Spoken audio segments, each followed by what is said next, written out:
¿Quién lee el primero? ¿Tú Hola, o yo? Ah, eh, estamos en directo. Bienvenidos, amigos de Paz Mundial y gente de otros canales, donde subiremos luego el video. Estamos de nuevo con una lectura del libro ¿Por qué Irak? De Javier Batalla, con el final ya del libro, un contenido complementario que trae el apéndice. Eh, Aquí con Thomas Klaus desde Holanda. Gracias por venir, compañero.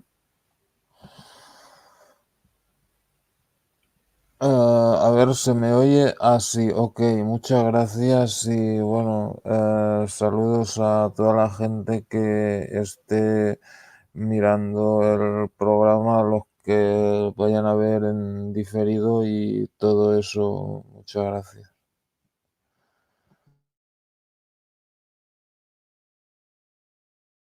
Ok, bien. Si quieres comenzar a leernos, Tomás, puedes comenzar en ¿Qué representó Argelia? La página 167 del libro. ¿Empiezo yo entonces? Vale, Sí, por ok. favor. A Yo mientras ver. publico en las redes ahí el enlace.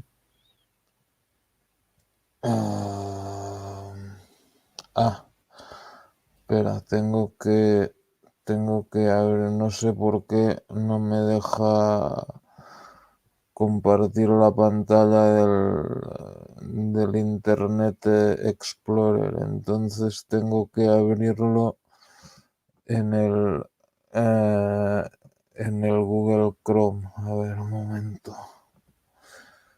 Ah, A bien. ver, abro Google Chrome. Vale, ahí está. A ver, vale, ahí lo tengo. A ver si puedes meter dentro el de este. Ok. Sí, ahí está. A ver, 167.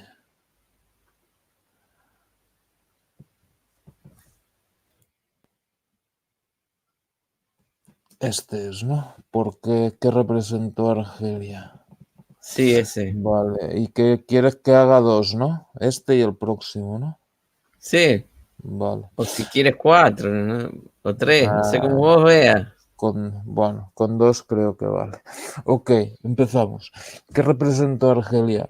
En Argelia el FIS ganó las elecciones municipales, lo que significó un primer paso hacia el poder, pero después el ejército dio un golpe de estado en 1992 para evitar el triunfo del FIS en las elecciones legislativas.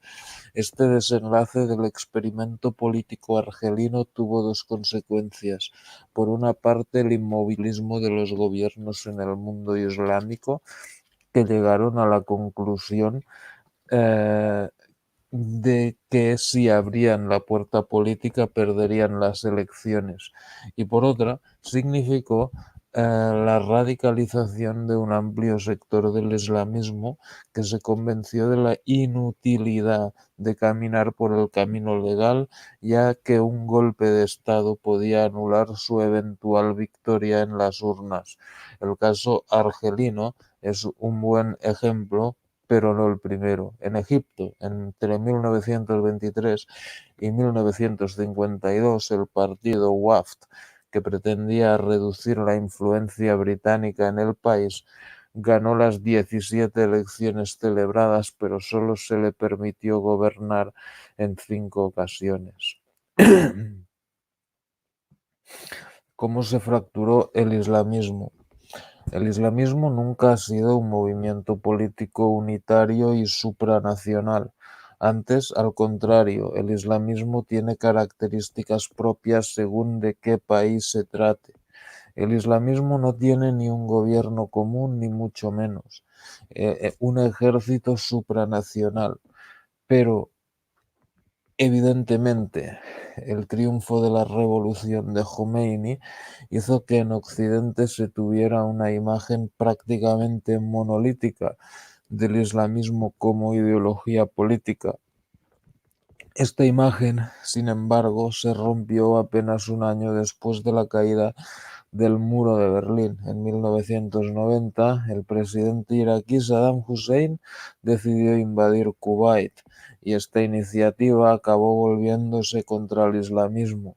Arabia Saudí, que en la guerra Irán-Irak de 1980-1988 había apoyado a Saddam Hussein, vio entonces cómo su antiguo patrocinado amenazaba sus intereses. Saddam se apoyó también en el islamismo para actuar contra Kuwait y Arabia Saudí, dos petromonarquías, y el resultado fue la profundización de la fractura del islamismo. Gilles Kepel afirma que la guerra contra Irak rompió la alianza política entre Estados Unidos y las monarquías petrolíferas por un lado, con los partidarios de la yihad por otro. Osama Bin Laden pasó de su cruzada antisoviética a la oposición a la presencia de tropas norteamericanas infieles desde el punto de vista islámico. En Arabia Saudí, sede de los lugares más sagrados del Islam. Ok, continúas tú con este. ¿Quiénes son los talibanes? Sí.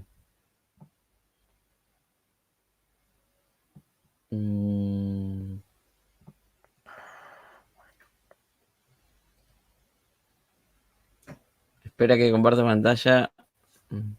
O lo leo de ahí, a ver. Bueno, sí, léelo, no solo es ese párrafo. Talibán. ¿Quiénes son los talibanes? Talibán es el plural en persa de Taleb, que puede traducirse como buscador de la verdad. Los talibanes surgieron en 1994 en las escuelas coránicas madrasas de Kandahar, Afganistán, y Karachi y Lahore, en Pakistán. Esta milicia estaba formada por jóvenes de confesión suní, mayoritaria en Afganistán, y fue apoyada por Estados Unidos, Arabia Saudí y Pakistán en la guerra civil que siguió a la derrota soviética en 1989. Los talibanes propugnan una interpretación muy rígida del Islam, la cultura y contra la inserción de la mujer en la vida social.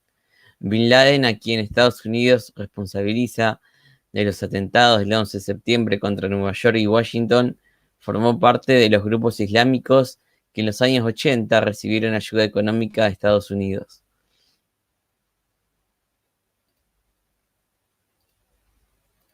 Y después viene el otro.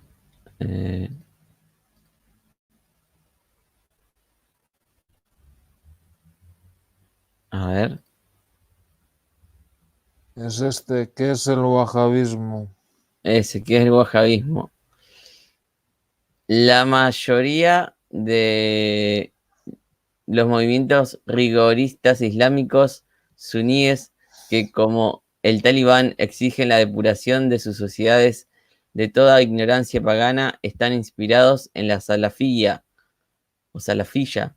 Los salafíes son ulemas o pensadores segrales extremadamente escrituristas que, como indica su nombre de salaf, primeros compañeros del profeta, significa esto, se basa en una obediencia absoluta al ejemplo de Mahoma. Entre los salafíes destacan los hermanos musulmanes, pero la corriente que primero alcanzó una situación de predominio político absoluto fue el wahabismo, que dirige ideológicamente Arabia Saudí. El wahabismo, fundado en el siglo XVIII por el reformador puritano Ibn Abd al-Wahhab en 1703 al 1790, del 1703 al 1792, representa una reacción impetuosa contra Occidente y patrocina la aplicación rigurosa de todas las conminaciones y prohibiciones en los ámbitos jurídicos, moral y privado. La monarquía saudí fundamenta su origen en la alianza que concluyó en 1745 con Wahhab.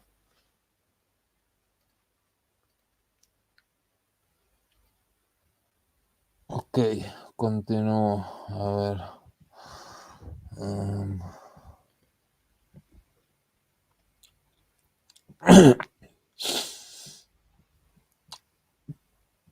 A ver, leería este.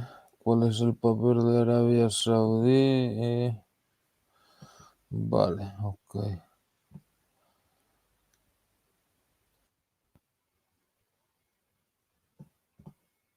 ¿Cuál es el papel de Arabia Saudí? Históricamente, el Reino de Arabia Saudí, fundado en 1932 por Ibn Saud, ha sabido mantener buenas relaciones con el mundo occidental y con los movimientos islámicos más antioccidentales. Arabia Saudí es pro-occidental, por lo menos en lo que se refiere al petróleo. Es el primer productor y tiene las mayores reservas del mundo, pero al mismo tiempo ha financiado regímenes antioccidentales como el Talibán, aunque, como dicen los saudíes, también Estados Unidos lo hizo. Arabia Saudí es hostil con toda su energía a Israel, el gran aliado de Estados Unidos, pero los saudíes son aliados también de Estados Unidos. El misterio tiene una explicación. El presidente Harry S. Truman reconoció en 1948 a Israel, pero Arabia Saudí no puso el grito en el cielo. ¿Por qué? Porque Estados Unidos se había comprometido con anterioridad a defender el reino saudí de cualquier agresión. Los sucesores de Franklin D. Roosevelt y Harry S. Truman siempre han cumplido con lo pactado, desde la revuelta de 1962 en Yemen hasta la guerra del Golfo contra Saddam Hussein en 1991. ¿Y qué ha obtenido Washington a cambio? Arabia Saudí nunca ha participado en una guerra de los árabes contra Israel. El wahabismo, el credo oficial de Arabia Saudí, resultó fundamental para la creación del Estado de Pakistán, y la doctrina de los talibanes es una variante del wahabismo. Un cuarto de siglo después de la llegada al poder de Khomeini, el resultado de la revolución iraní y la multiplicación del terrorismo mueven a algunos observadores occidentales como Gilles Capel a afirmar que el islamismo ha fracasado como fórmula política. A finales de la década de 1990 fue un momento crucial. En Egipto, el terrorismo integrista perpetró una matanza de turistas occidentales en Luxor, y en Argelia se sucedieron atrocidades cometidas por el grupo islámico armado que antes había roto con el FIS. Estas acciones, protagonizadas por grupos en los que el wahabismo tiene una fuerte influencia, subrayaron el desarrollo de un terrorismo cuyo nacimiento, al menos en parte, responde a una ironía de la historia.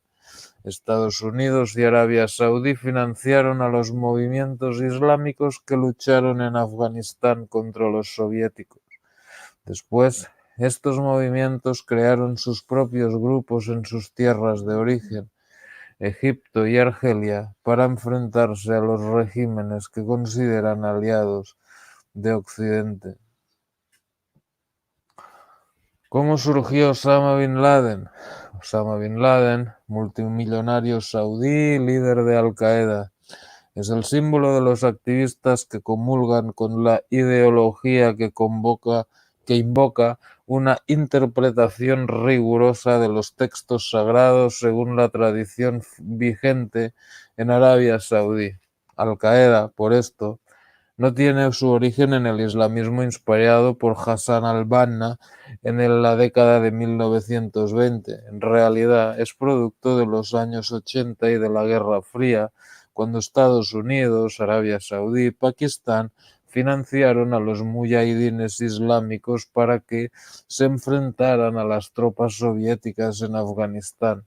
Después, una vez derrotada la Unión Soviética en 1989 y consumada la Guerra del Golfo, el primer objetivo de Bin Laden fue el derrocamiento de la monarquía saudí, a la que acusa de solicitar el despliegue de tropas estadounidenses en su suelo. Una eventual invasión de Irak por parte de Estados Unidos podría reforzar el apoyo social a Bin Laden y su organización terrorista. Espera. A ver.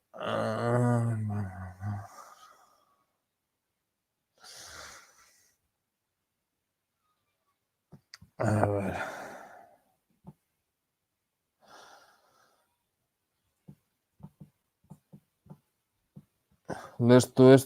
Avanzan los partidos islamistas. A ver. Ok. Sí. Ya lo tengo igual acá, yo lo puedo ir mostrando también. Como quieras. Me siento más cómodo leyéndolo desde acá. A ver.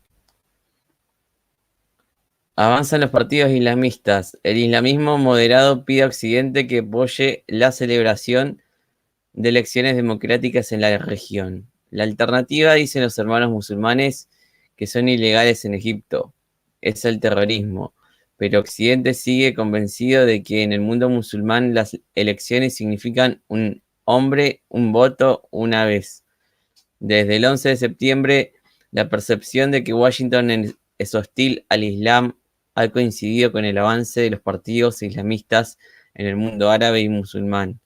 En las elecciones celebradas en el año 2002 en Pakistán, Bahrein, Marruecos y Turquía, estos partidos han experimentado fuertes progresos. En el mes de septiembre, los islamistas se hicieron con 42 escaños, antes 14, en las elecciones legislativas celebradas en Marruecos, donde el Parlamento cuenta con 325 diputados.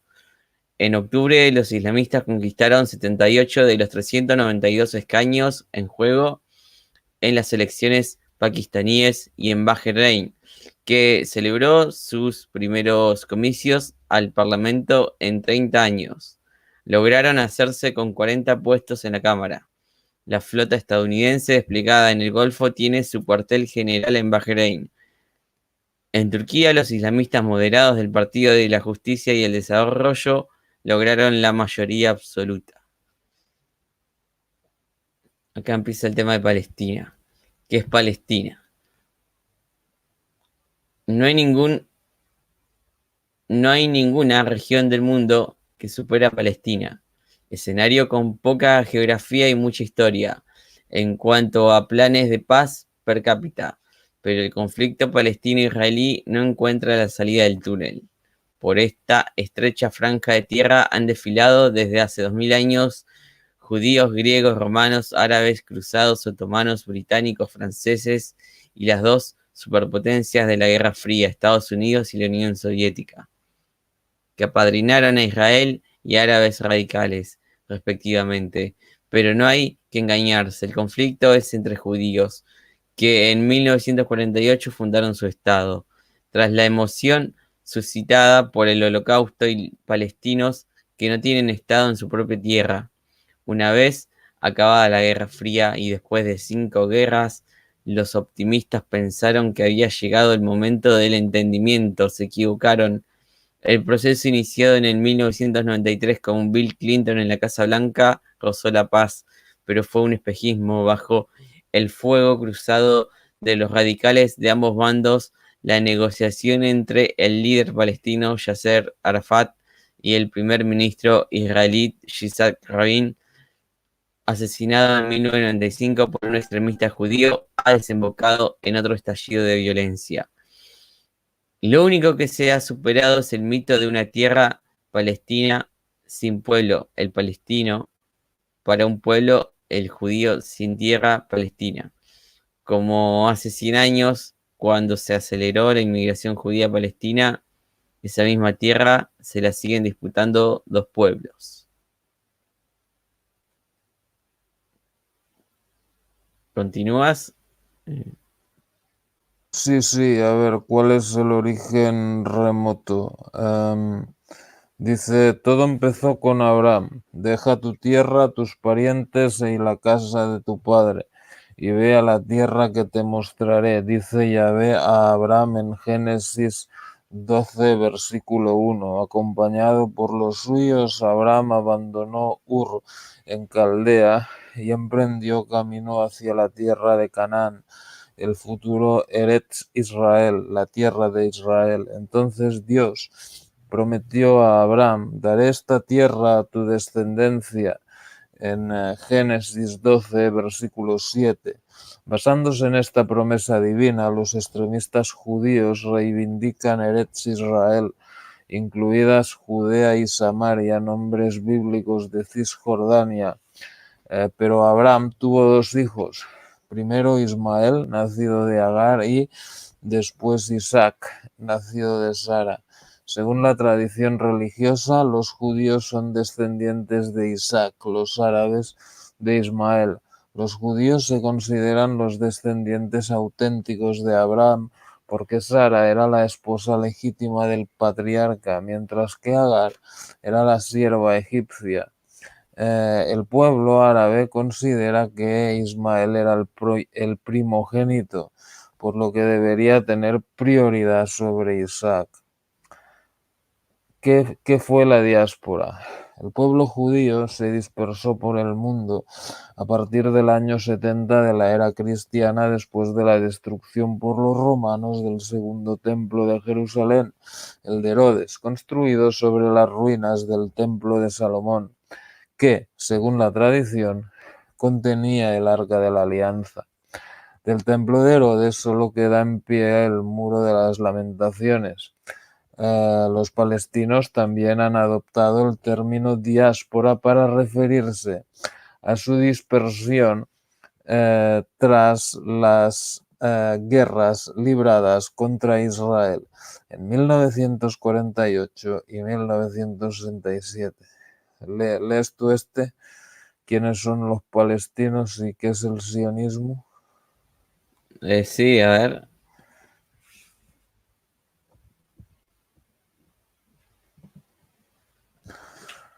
Los palestinos son árabes que vinculan su origen a Palestina, una estrecha franja de territorio que se extiende desde la costa oriental del Mediterráneo hasta el río Jordán. El término romano Siria-Palestina del siglo II de la era cristiana se refiere al tercio sureño de Siria e incluía a la antigua Judea.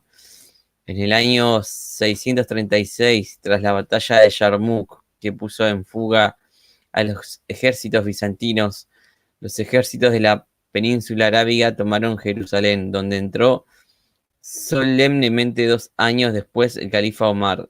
Los califas omeyas respetaron los santos lugares y edificaron varias mezquitas, entre ellas la de la Roca, que es el monumento islámico más antiguo que se conserva en la región.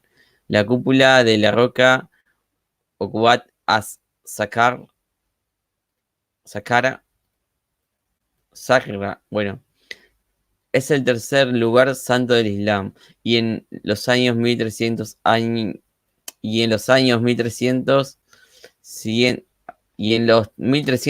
siguientes, salvo en el periodo de las Cruzadas, Palestina fue un distrito administrativo de imperios o gobiernos con capitales en otros lugares.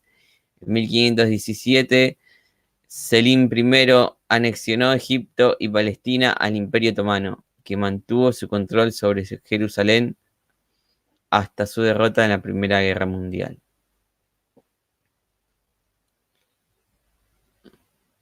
¿Qué es el sionismo? El sionismo surgió como respuesta nacionalista al antisemitismo europeo. El antisemitismo hizo que a finales del siglo XIX muchos judíos se replantearan la cuestión de su identidad colectiva.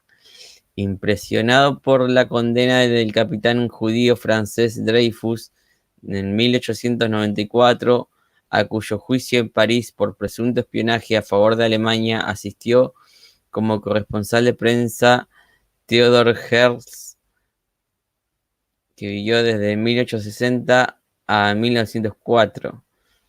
escritor judío nacido en Budapest y establecido en Viena, experimentó lo que él mismo definió como su conversión al judaísmo o, si se quiere, al sionismo, cuyo nacimiento algunos autores sitúan en Rusia a mediados del siglo XIX.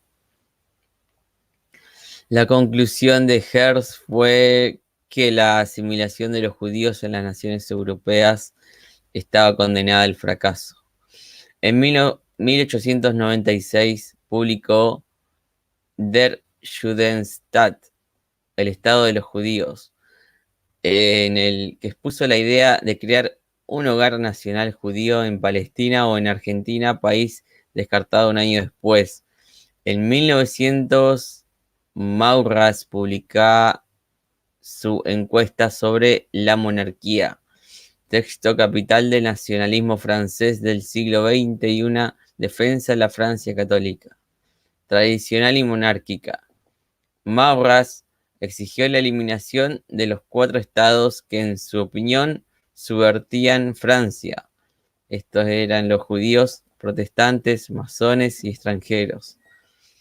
En Austria, el antisemitismo constituyó uno de los argumentos de los partidos de von Schonerer, Partido Nacionalista, creado en 1882, pangermánico y populista, y de Karl Lueger, Partido Social Cristiano, fundado en 1890, católico y reformista. El antisemitismo también impregnó a los nacionalismos húngaro, croata, eslovaco y polaco. En 1903 se publicó Los Protocolos de los Sabios de Sion, obra divulgada por servicios secretos rusos con la tesis de una conspiración judía para controlar al mundo. Eso es lo que dice el autor. El siguiente es ¿qué significó? La La declaración. declaración de Balfour, ok. Vamos a leerlo, pues. Antes de 1880, la población judía de Palestina no superaba las 25.000 personas. Después de 1881, nuevos grupos fueron llegando empujados por una ola de antisemitismo en la Rusia zarista. Este impulso cobró nuevos bríos con el ideal sionista: reunir a los judíos en lo que consideran su tierra, el monte Sión, formulado en el primer congreso sionista celebrado en Basilea, Suiza, en 1897. La afluencia de judíos fue incentivada cuando, en 1917, el ministro británico de Asuntos Exteriores, Arthur James Balfour, emitió la siguiente declaración dirigida a Lord Edmund Rothschild, presidente de la Federación Sionista de Gran Bretaña. El gobierno de Su Majestad ve con agrado el establecimiento en Palestina del Hogar Nacional Judío, pero la declaración añadía: nada deberá hacerse en perjuicio de los derechos de las comunidades no judías existentes. Chaim Weizmann, químico que sería el primer presidente de Israel, tuvo un papel decisivo en esta declaración. Descubrió un método para manufacturar trinitrotolueno, TNT, y pasó la información a los británicos. Londres, en último término, hizo la declaración a cambio del apoyo financiero judío durante la Primera Guerra Mundial. Gran Bretaña renegó de la declaración en 1939. ¿Qué papel desempeñaron las organizaciones sionistas? La Organización Sionista Mundial fue creada en el primer Congreso Sionista para operar a través de la Agencia Judía como un gobierno provisional hasta la creación de Israel. El Fondo Nacional Judío, creado en 1901 con la función de adquirir terrenos en Palestina para su colonización, tuvo un papel fundamental durante la primera mitad del siglo en la inmigración a Palestina, y el Congreso Judío Mundial fue creado en 1936 para asegurar la supervivencia y la unión del pueblo judío, con presencia en 65 países. Ok, lees tú este, que decidió la resolución 181 y qué significó la Primera Guerra. Sí, ahí comparto, a ver.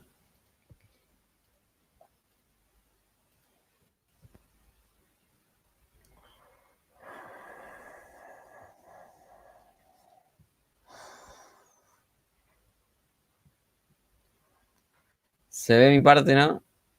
Sí, sí. El 29 de noviembre de 1947, bautizado como Día de la Nakba, catástrofe para los palestinos, la Asamblea General de la ONU, ante el enfrentamiento entre árabes y judíos, aprobó la resolución 181 para resolver el futuro de Palestina, entonces bajo el mandato de una agotada Gran Bretaña, convertida en el objetivo de las organizaciones terroristas judías. La resolución recomendaba la partición del territorio en dos estados, uno judío, 56,47% del territorio, y con una población de 490.000 judíos y 325.000 árabes, y otro árabe con el 43,53% del territorio y una población de 807.000 árabes y 10.000 judíos. Jerusalén, con más de 100.000 judíos y 105.000 árabes, pasaría a depender de una administración internacional. La aprobación no fue fácil. Filipinas, Liberia y Haití habían anunciado su negativa al plan, apoyado por la delegación sionista. El aparente milagro se produjo y se superó el listón de los 32 votos necesarios. Un grupo de senadores estadounidenses convenció al presidente filipino que tenía pendiente la concesión de un préstamo. El fabricante de neumáticos Firestone hizo cambiar de opinión a Liberia, cuya economía dependía del caucho, y un crédito estadounidense de $5 millones modificó el voto de Haití. La resolución fue aprobada por 33 votos a favor, entre ellos los de Estados Unidos y la Unión Soviética, 13 en contra y 10 abstenciones. ¿Qué significó la Primera Guerra Mundial? La resolución 181 fue rechazada por los árabes por considerarla desequilibrada, lo que reactivó la Primera Guerra, iniciada de hecho en el 1947 hasta 1948 y coincidiendo con la evacuación de los británicos. La lucha provocó el éxodo de 300.000 palestinos y al día siguiente de la proclamación de Israel, el 14 de mayo de 1948, tropas de Egipto, Líbano, Siria, Irak y la Legión Árabe de Transjordania flanquearon las fronteras del nuevo estado. El ejército israelí rechazó la ofensiva y ocupó la totalidad del desierto del Negev. Los combates finalizaron con los acuerdos de Rodas en 1949, por lo que Israel obtuvo 5.000 kilómetros cuadrados más de los que había concedido la ONU, y Jerusalén quedó dividida. Solo dos sectores quedaron en manos árabes: la Franja de Gaza, administrada por Egipto, y Cisjordania, incluida Jerusalén Este, que fue anexionada por Jordania en 1950. Ok, a ver, a mí me toca ahora el otro que dice cómo cambió el mapa en 1967 y el otro qué valor tienen los Altos del Golán. Ok. Bueno, pues ¿qué cambió el mapa en 1967? En 1967, a causa del bloqueo egipcio, Israel atacó a Egipto, Jordania y Siria, y al cabo de una victoriosa campaña relámpago del 5 al 10 de junio ocupó los Altos del Golán en Siria, Cisjordania, Jerusalén Este, Gaza y la península del Sinaí en Egipto. Fue la tercera guerra árabe-israelí. La segunda se libró en 1956, cuando los israelíes, en connivencia con británicos y franceses, lanzaron una ofensiva frustrada por Estados Unidos contra Egipto tras la nacionalización del canal de Suez por Gamal Abdel Nasser. La guerra de 1967 tuvo profundas consecuencias en la sociedad israelí, que se dividió en dos. Por un lado, los palomas, que proponían que los territorios ocupados fueran negociables, y por otro, los halcones, partidarios de abarcar toda la tierra disponible del Israel histórico. La resolución 242 del Consejo de Seguridad de la ONU, aprobada el 22 de noviembre de 1967, reiterada en 1963 por la resolución 338, exige la retirada israelí y consagra el principio de territorios por paz. Uno de sus principales artífices fue Lord Caradon, embajador británico en las Naciones Unidas de 1964 a 1970, que en su testamento pidió ser enterrado con la bandera palestina. Durante años, Arafat repudió la resolución 242, entre otras cosas porque describe la causa de los palestinos como cuestión humanitaria y no nacional. El redactado de la cláusula operativa 1 y de la resolución 242 también es polémico porque en su versión inglesa el Consejo de Seguridad pide la retirada de territorios ocupados, withdrawal of Israeli armed forces from territories occupied in the recent conflict. Y en su versión francesa pide la retirada de los territorios ocupados, retrait des forces armées israéliennes des territoires occupés lors du recent conflit. Es decir, la versión inglesa, ante la ausencia del artículo definido los de, implicaría que el Consejo de Seguridad solo pide la retirada de algunos territorios ocupados. Por el contrario, la versión francesa, con el artículo los des, pide la retirada de todos los territorios ocupados. El hecho de que estos dos idiomas sean oficiales y de trabajo en la ONU ha provocado que la polémica sea interminable. Las versiones en ruso, español y chino, idiomas oficiales pero no de trabajo, coinciden con las letras en francés, ya que éstas expresarían más acertadamente el espíritu de toda la resolución 242. ¿Qué valor tienen los Altos del Golán? Israel ocupa 1.150 de los 1.675 kilómetros cuadrados de los Altos del Golán, altiplanicie que se anexionó en 1981 después de conquistarla en 1967. Esta anexión fue condonada por la ONU con solo 2 votos en contra, Israel y Estados Unidos. En los años 60, la importancia del Golán era esencialmente militar. Desde la altiplanicie, sirios y palestinos podían atacar sin riesgo a los colonos de Galilea, en el norte de Israel y del lago Tiberíades. La importancia militar ha disminuido, pero el Golán sigue teniendo un gran valor estratégico. Sus fuentes de agua alimentan afluentes del río Jordán. Ok, tú lees esto, ¿qué papel desempeña el agua y por qué se decidió negociar en 1993? Ok. Sí. ¿Qué papel desempeña el agua? Una de las razones de la negativa israelí a retirarse de los territorios ocupados es el control de las fuentes de agua.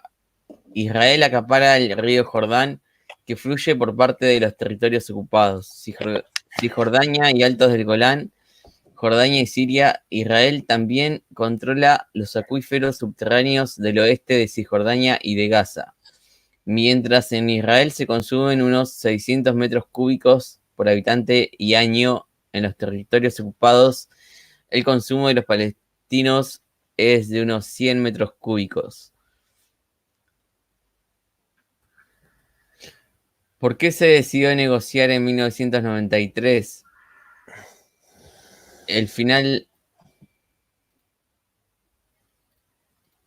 El final de la Guerra Fría, con la desaparición de la Unión Soviética, significó para los regímenes árabes radicales la pérdida de su principal aliado, por lo que los dirigentes laboristas israelíes Yitzhak Rabin y Simón Peres consideraron llegado el momento de intercambiar los territorios ocupados en 1967 por la paz.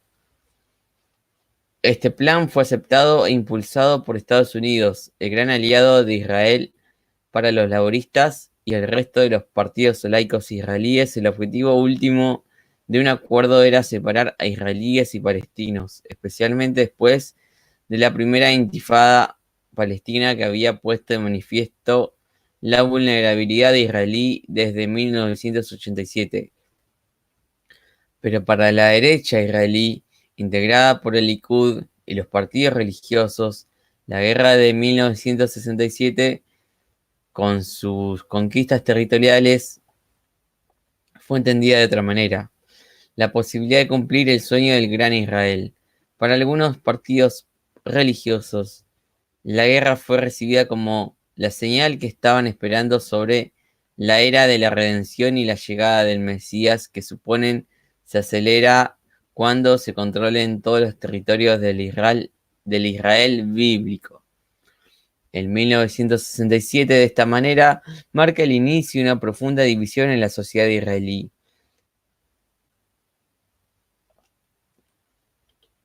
Cisjordania, con sus 5.879 kilómetros cuadrados, con sus 1.58 millones de palestinos y unos 400.000 colonos judíos que pueblan los asentamientos, no fuera devuelta, al menos parcialmente, como ya ha sucedido con Gaza, de 378 kilómetros cuadrados y 1.2 millones de palestinos y 6.900 colonos judíos, la izquierda israelí considera que serían posibles dos escenarios: habría que dar derechos políticos a los palestinos en Israel o habría que negárselos.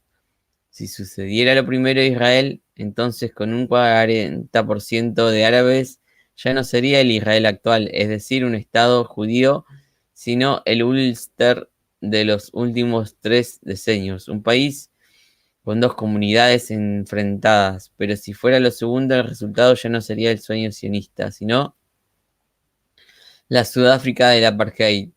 En 1990, el número de los colonos judíos en Cisjordania ascendía a unos 140.000, lo que representa que después de la declaración de Washington, que propone el intercambio de territorios por paz, se ha incrementado en unos 260.000.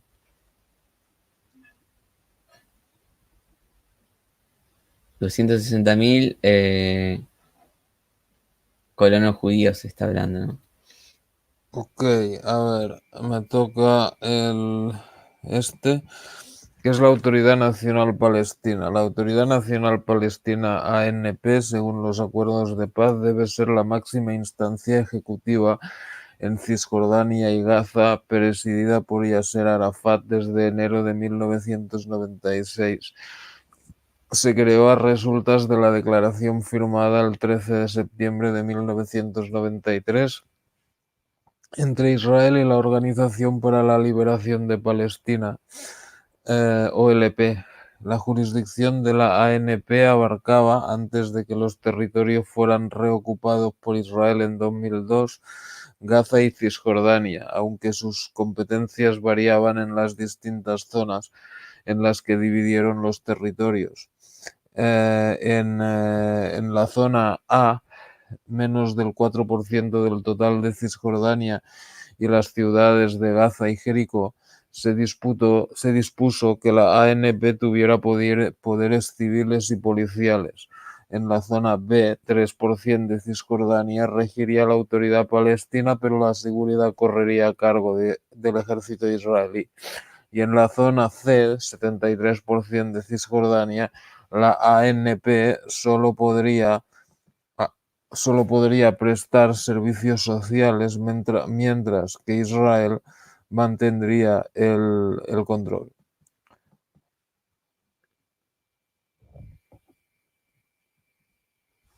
¿Cuáles son las organizaciones palestinas? La OLP, creada en 1964 y presidida desde 1968 por Yasser Arafat, es la organización paraguas del amplio movimiento palestino.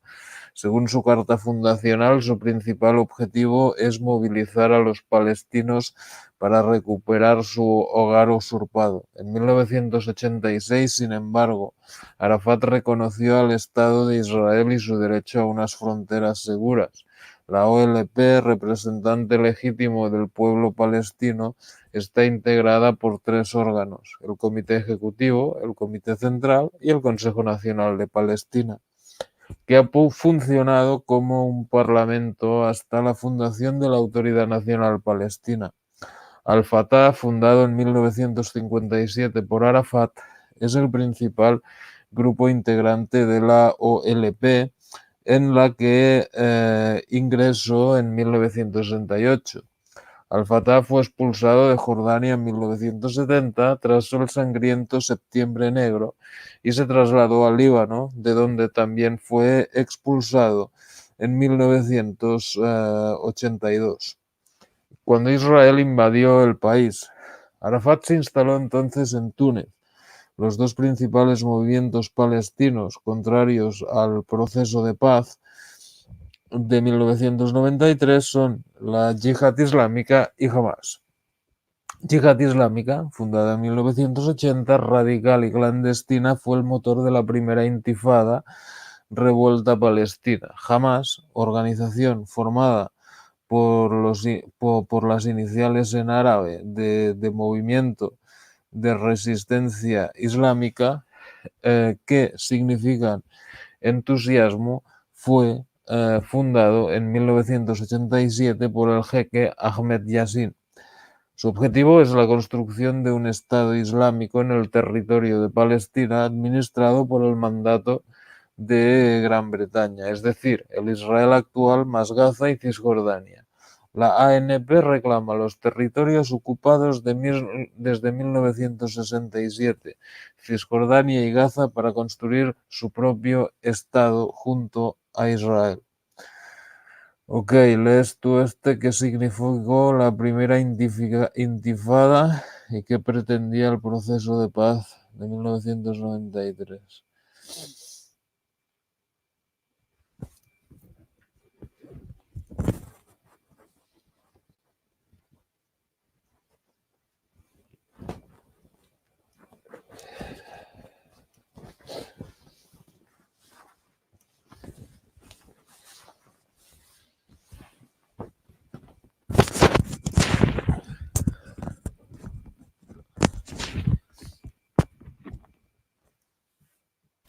La primera intifada, consecuencia de la ocupación israelí y de la continua implantación de asentamientos judíos, estalló en 1987 y se prolongó hasta el 1993. El 8 de diciembre de 1987, un camión de colonos israelíes arrolló en Gaza un automóvil en el que viajaban trabajadores palestinos, 4 de los cuales murieron. Los habitantes de Gaza tomaron entonces las calles o la calle. La intifada, que en sus primeros años se cobró la vida de unos 900 palestinos y medio centenar de israelíes, modificó la ecuación del conflicto y propició el acuerdo del 1993.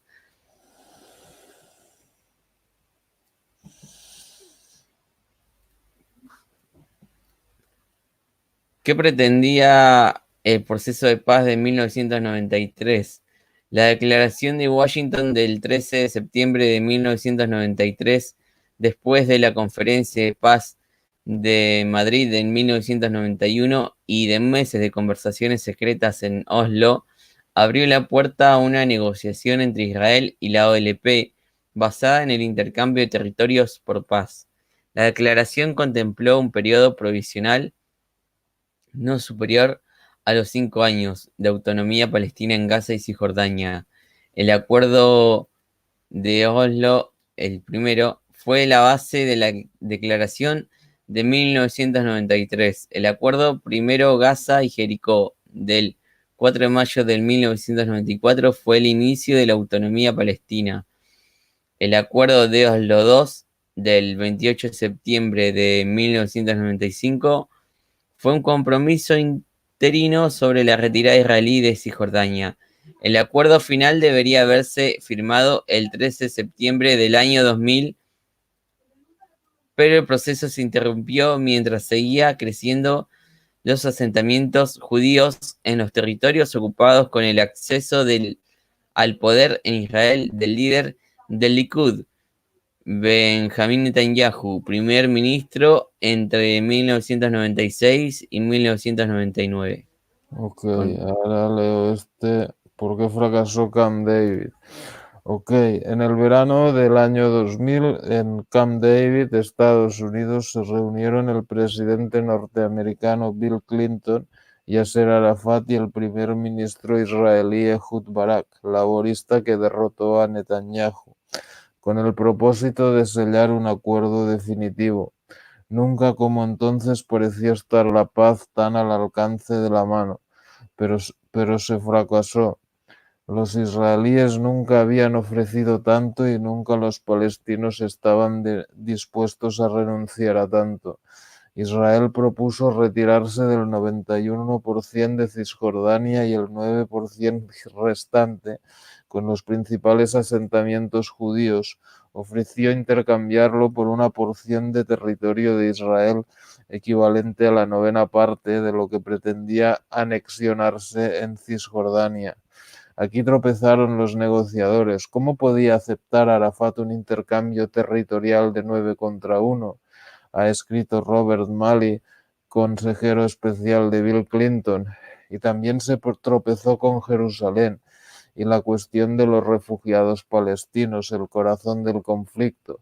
El resultado fue el fracaso.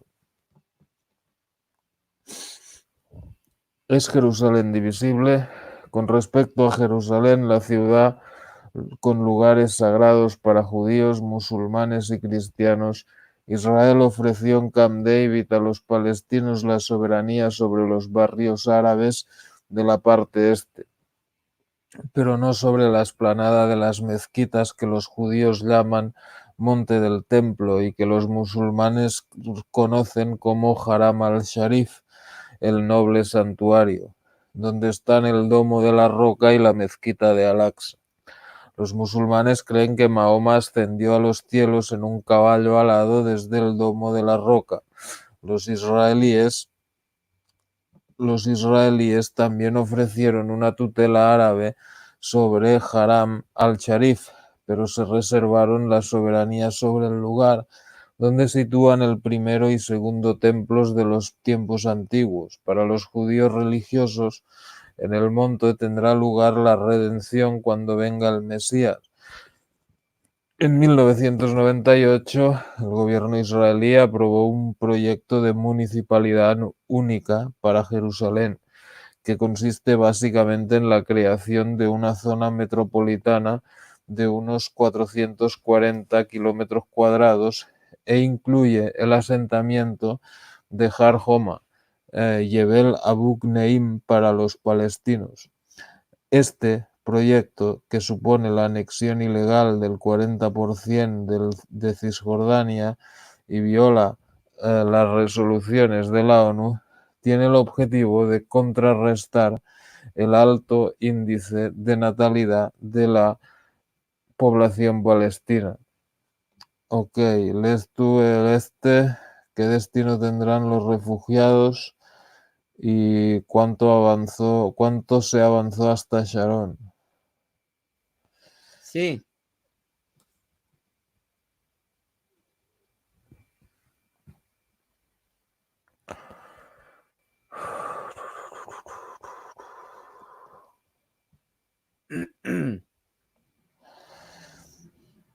¿No? Sí. Sí. ¿Qué destino tendrán los refugiados? La negociación de Camp David se encalló cuando Arafat, ante lo que se le ofrecía, puso sobre la mesa el regreso a Israel de los refugiados palestinos. Se considera refugiados a los palestinos unos 700.000, que tuvieron que abandonar sus casas en territorios que hoy forman parte de Israel durante la guerra de 1948. Pero también hay que contabilizar como refugiados a quienes huyeron de Cisjordania y Gaza a consecuencia de la guerra de 1967. Según la Agencia de la ONU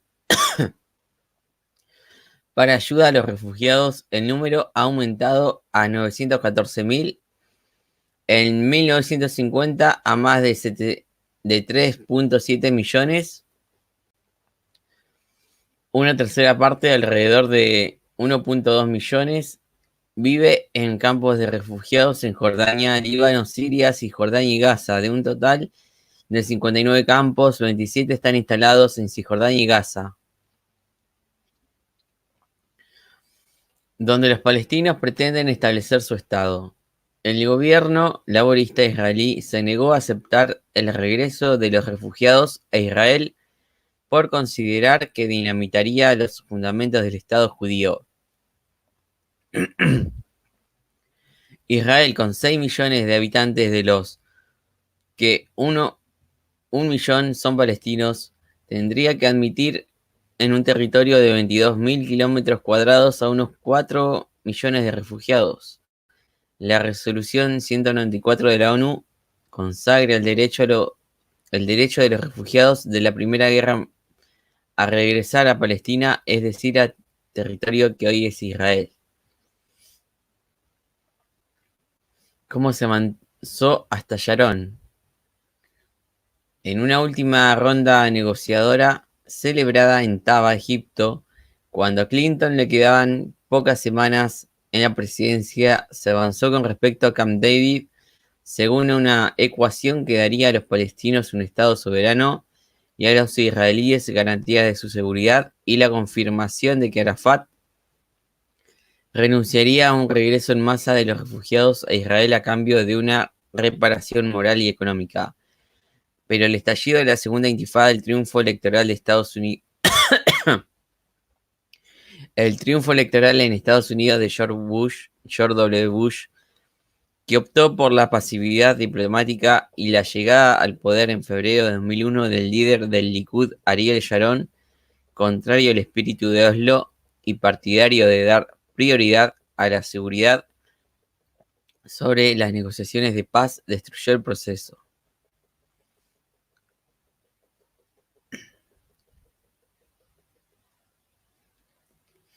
¿Continúas, Tomás?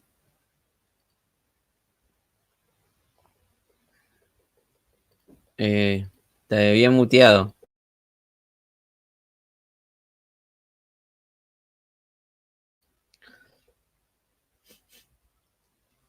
Ah, ahí estás.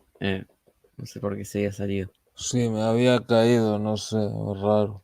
Ok, pues bueno, leo ese, cómo empezó la segunda intifada. La segunda intifada, bautizada con nombre de la mezquita Al-Aqsa, se disparó el 28 de septiembre de 2000. Ese día Sharon visitó la explanada de las mezquitas para recordar que alberga los restos del templo, lo que fue entendido por los palestinos como una provocación.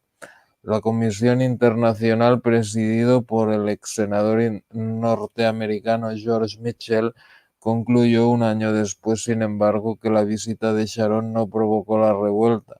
Para el gobierno israelí, los sucesos comenzaron a engendrarse por parte de los palestinos meses antes. En cualquier caso, el levantamiento no solo fue contra Israel, sino también contra la gestión y corrupción del gobierno de Arafat. La población siguió también a la retirada israelí de una franja del sur del Líbano, ocupada desde 1978, lo que fue saludado como una victoria por la organización islámica Hezbollah. A ver, espera, estemos ahí. ¿Qué ha pasado después del 11 de septiembre? Arafat no cometió el error de 1990 cuando respaldó a Saddam Hussein en su invasión de Kuwait.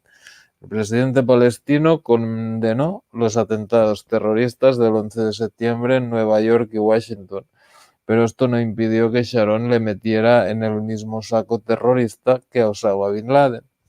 Y la administración Bush acentuó su presión sobre Arafat para que se enfrentara a Hamas y a la Yihad Islámica.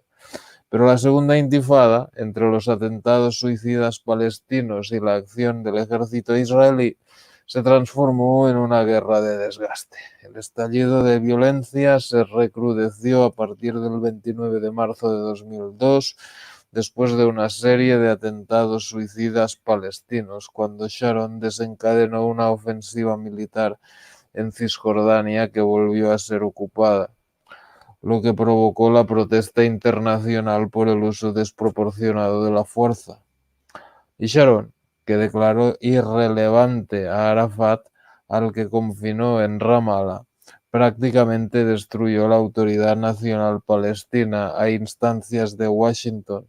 El Consejo de Seguridad de la ONU aprobó en marzo de 2002 la resolución 1397, que apoya el concepto de una región donde dos estados,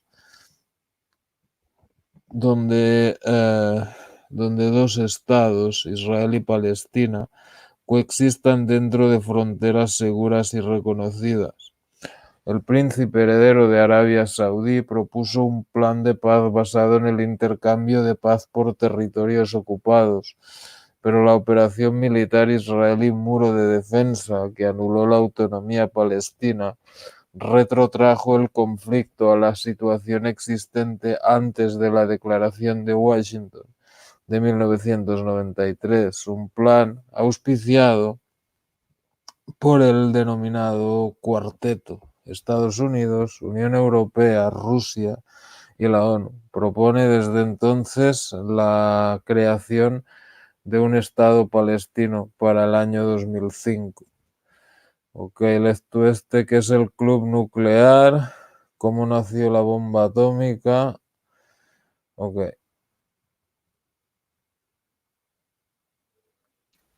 Ok, ahí voy.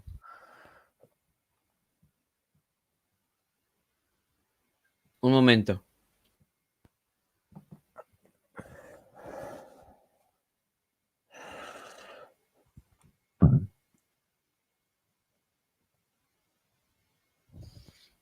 Te muteo, Tomás.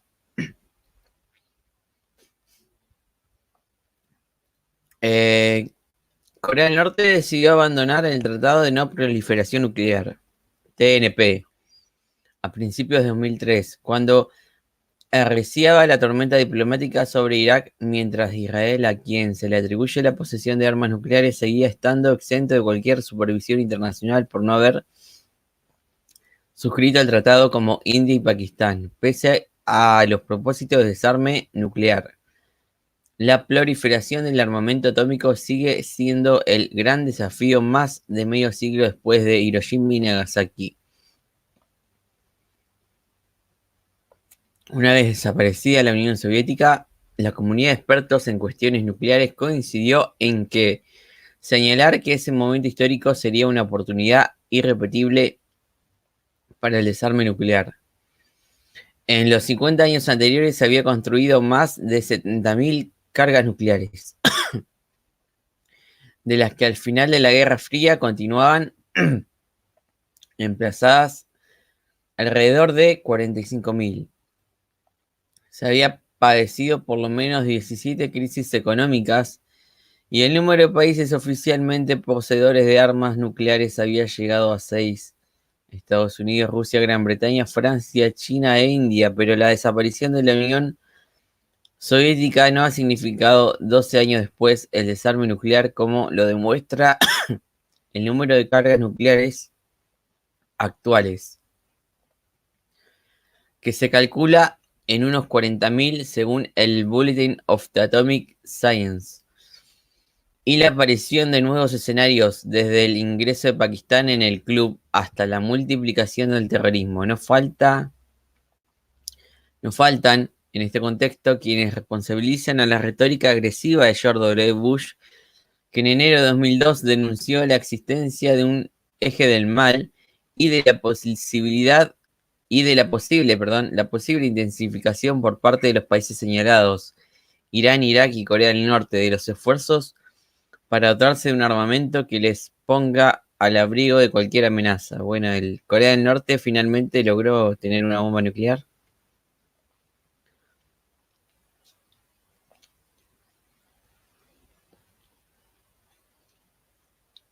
¿Cómo nació la bomba atómica?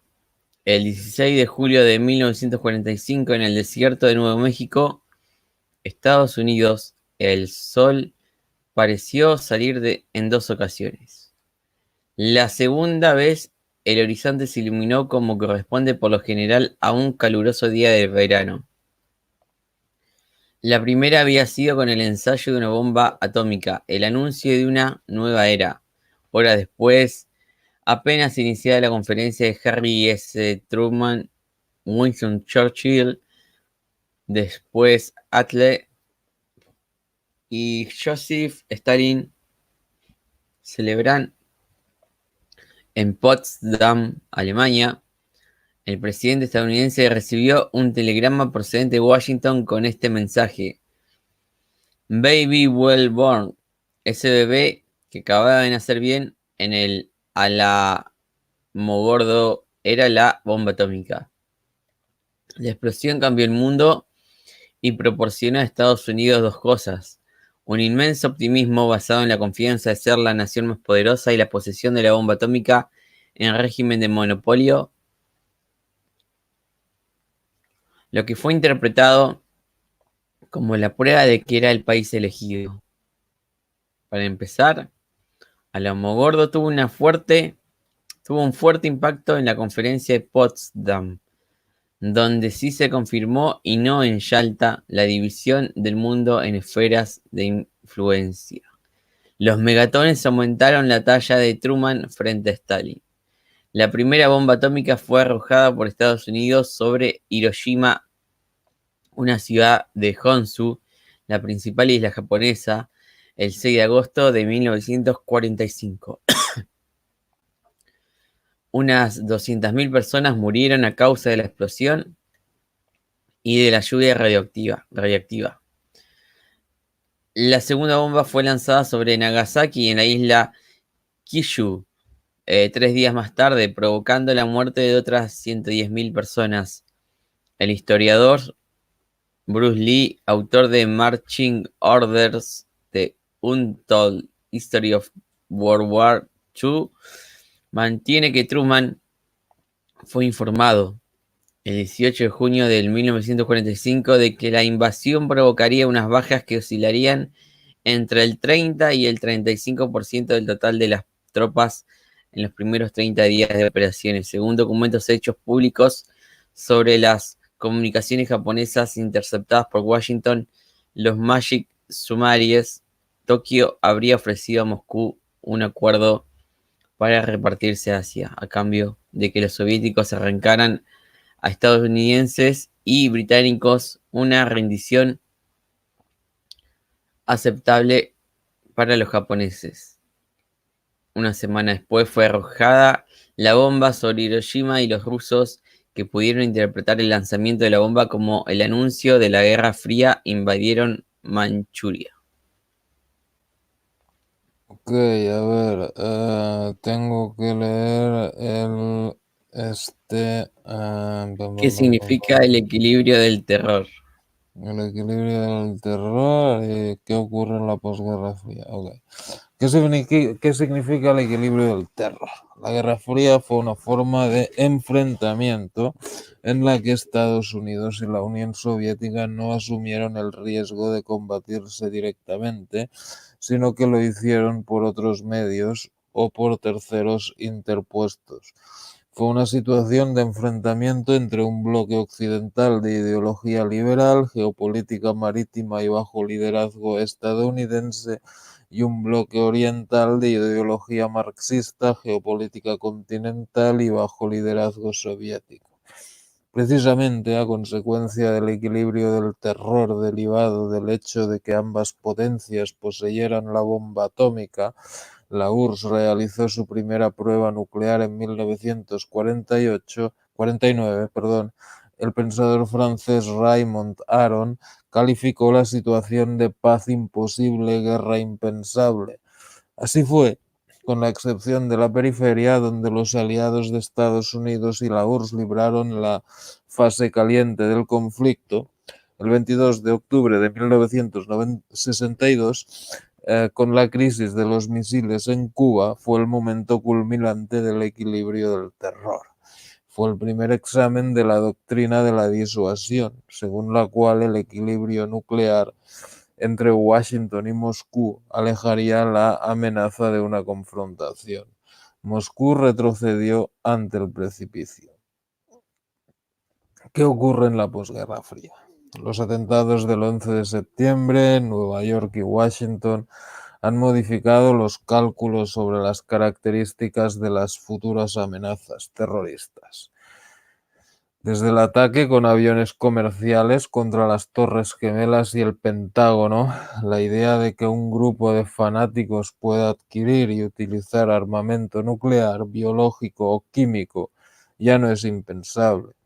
El final de la Guerra Fría fue interpretado en su día como una oportunidad para reducir la amenaza de estos armamentos, habida cuenta de que también se puso término a la carrera armamentística entre Estados Unidos y la Unión Soviética.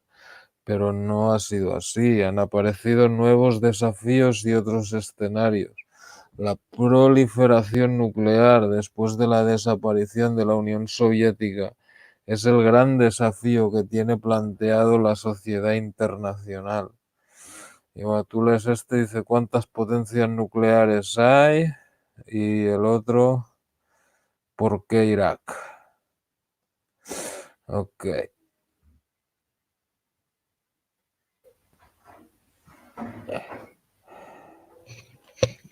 Sí, el mapa actual solo hay 7 países que dispongan de armamento nuclear. Estados Unidos, Rusia, China, Francia, Gran Bretaña, India y Pakistán. Israel es incluido normalmente en esta lista, pero sus gobiernos nunca han reconocido que el país tenga este armamento. Corea del Norte, que ha desafiado a Estados Unidos con la reanudación de su programa nuclear y con la decisión de retirarse del Tratado de no proliferación nuclear, el Tratado de No Proliferación Nuclear, también es incluida en esta lista por Washington. Según la CIA, el régimen comunista de Pyongyang dispondría de al menos 2 bombas atómicas. Sudáfrica y Bielorrusia, Kazajistán y Ucrania, antiguos miembros de la Unión Soviética,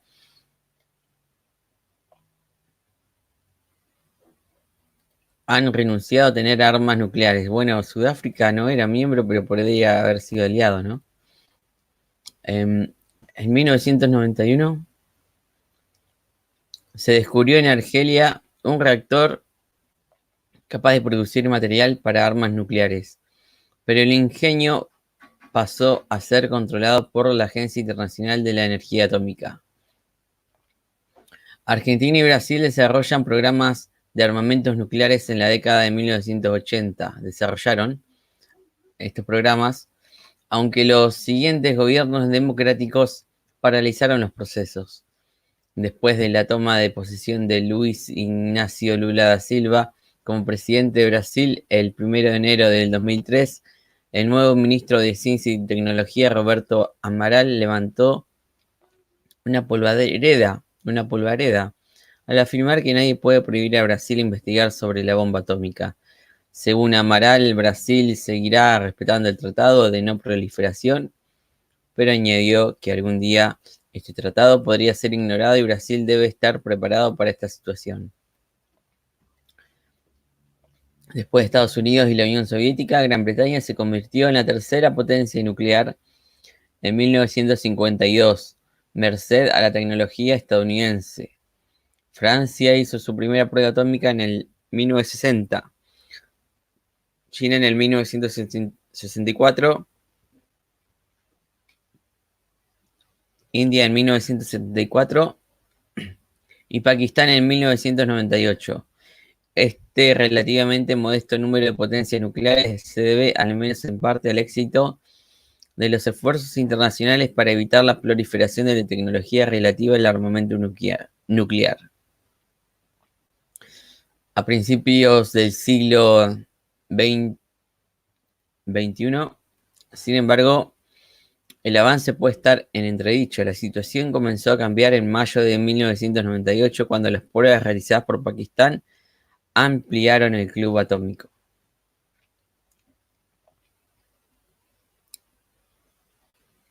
¿Por qué Irak?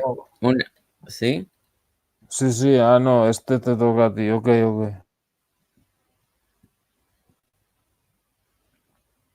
Una de las grandes preocupaciones de Estados Unidos es Oriente Medio, donde Israel es la única potencia nuclear.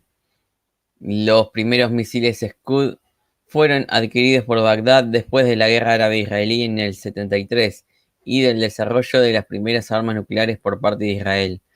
Y en este contexto, la destrucción por aviones israelíes del reactor nuclear de Osirak en 1981 hizo retroceder varios años a los esfuerzos iraquíes, pero al mismo tiempo también estimuló su resolución de dotarse de armas químicas para compensar la superioridad nuclear israelí. Si bien Irán o Irak llegarán a disponer de armamento atómico, la nueva situación dispondría un cambio sustancial en el equilibrio del poder en la región. El servicio de inteligencia alemán, el BND, estimó a principios de 2002 que Irak podría estar en condiciones de construir armas nucleares en el plazo de 3 a 5 años si contaba con ayuda exterior. Esa es información antigua ya.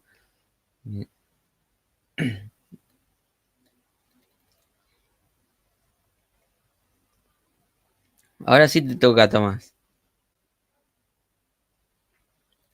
Vale, perfecto. Bueno, a ver, dice, me toca ahí. ¿Qué arsenales hay? Estados Unidos, que ha realizado 1030 pruebas nucleares más que todo el resto del mundo, posee un arsenal de más de 6.000 cabezas nucleares estratégicas susceptibles de ser instaladas en misiles con un alcance de 13.000 kilómetros, es decir, capaces de alcanzar cualquier objetivo en el mundo, según la Arms Control Association. A Rusia, que ha realizado 715 pruebas nucleares, la misma fuente le calcula también más de 6.000 cabezas nucleares estratégicas y misiles con un alcance de 11.000 kilómetros.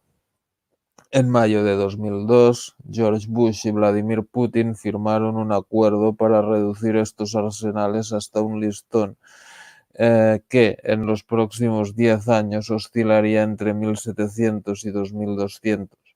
Este compromiso fue saludado por Bush como la liquidación del legado de la Guerra Fría. Las dos superpotencias nucleares disponen además de miles de armas nucleares tácticas, es decir, de corto y medio alcance. Una vez reducidos sus arsenales, Estados Unidos y Rusia aún podrían destruir el mundo varias veces.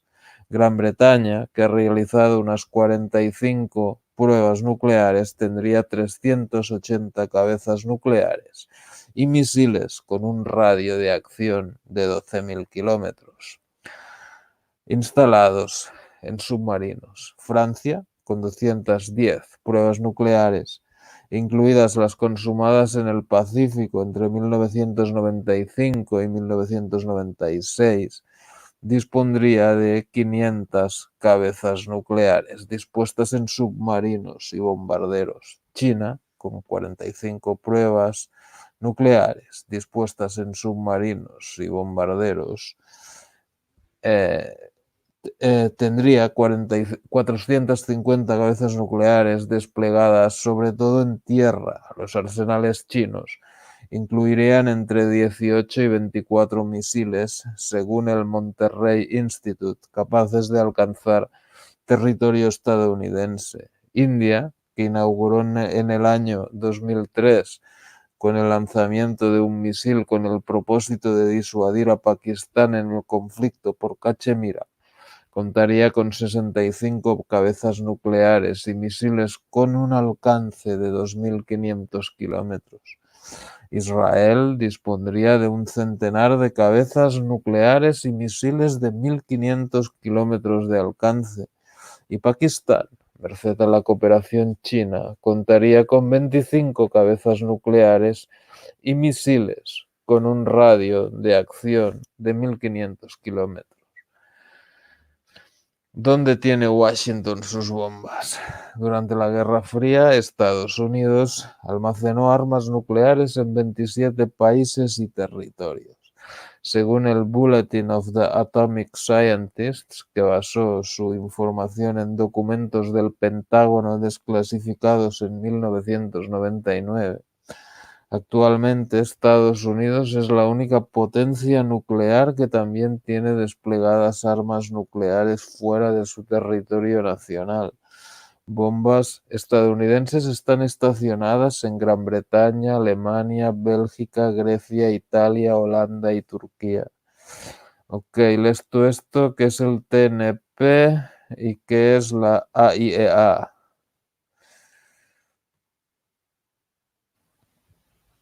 Sí, ahí continúo. El Tratado de No Proliferación Nuclear es un acuerdo internacional cuyo objetivo es la limitación de las armas nucleares y la tecnología armamentística, fomentar la cooperación en el uso pacífico de la energía nuclear y promover el objetivo del desarme nuclear completo. Fue aprobado el 12 de junio de 1968 por la Asamblea General de la ONU bajo las recomendaciones de la Resolución 2373 del Consejo de Seguridad y prorrogado indefinidamente en 1955. Un total de 187 países lo han suscrito desde que entró en vigor en 1970, incluidas las 5 potencias nucleares que son miembros permanentes del Consejo de Seguridad: Estados Unidos, Rusia, Gran Bretaña, Francia y China, a fin de promover la no proliferación y como medida para fomentar la confianza entre los estados. El TNP establece un sistema de salvaguardias bajo la responsabilidad de la Agencia Internacional de la Energía Atómica, AIEA. ¿Qué es la Agencia Internacional de la Energía Atómica? Es una organización internacional dependiente de las Naciones Unidas, con sede en Viena, que cuenta con 125 Estados miembros. Fue fundada en 1957 con el doble objetivo de promover la cooperación para usos pacíficos de la energía nuclear y evitar la proliferación de armas nucleares. Este último objetivo se realiza a través de un programa de inspecciones, auditoría y contabilidad de materiales nucleares para garantizar que no sean desviados para el desarrollo de armamento.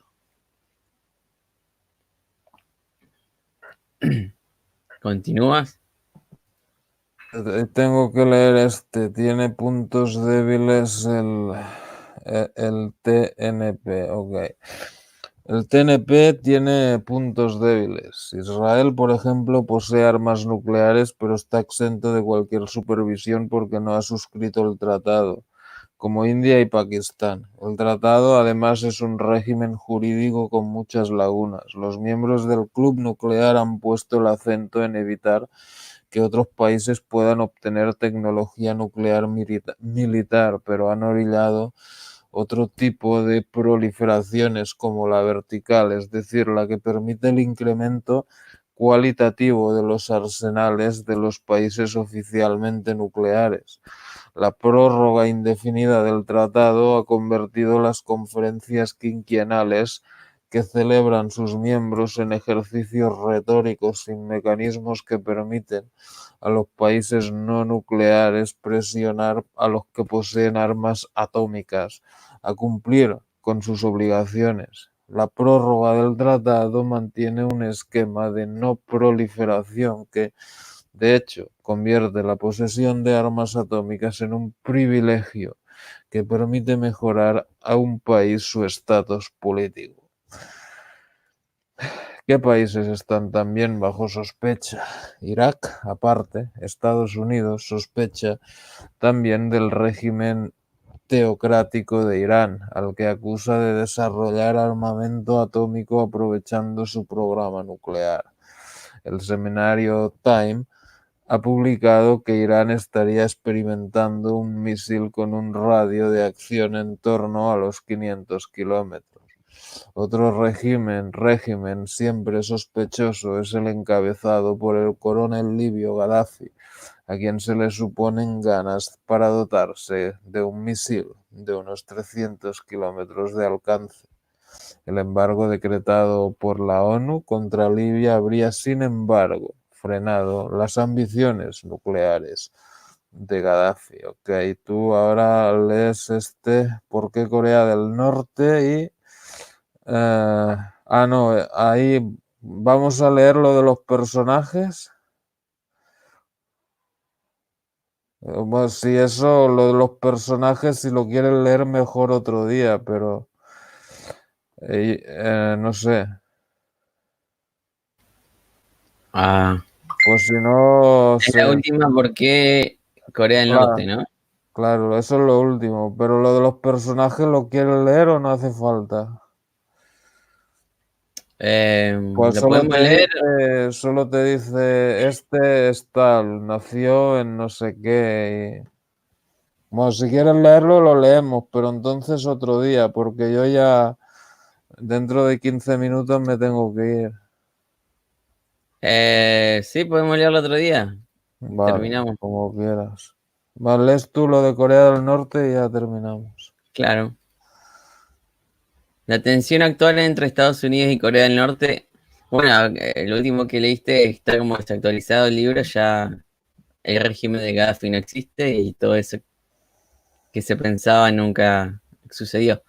Este libro es de 2004, entonces, como lo de Corea del Norte, que finalmente tienen el arma nuclear.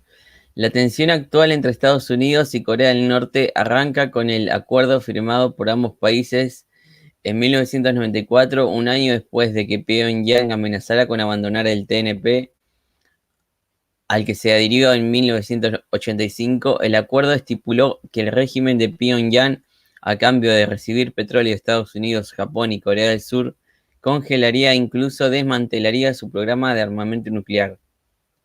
Pero el 29 de enero de 2002, la administración Bush incluyó a Corea del Norte en el eje del mal y el 4 de octubre siguiente el régimen comunista admitió que desde finales de los años 90 estaba desarrollando un programa secreto de enriquecimiento de uranio. Washington, Seúl y Tokio suspendieron entonces su suministro de petróleo. Las últimas iniciativas de Pyongyang han sido la expulsión de los inspectores internacionales y la decisión de retirarse del TNP. Washington ha optado por la vía diplomática y no por la confrontación, que no solo amenazaría con graves consecuencias para Corea del Sur y Japón, sus aliados, sino que además provocaría las iras de China, el primer socio comercial y político de Corea del Norte. Luego vienen los personajes que se tocaron en el libro y ya se va terminando.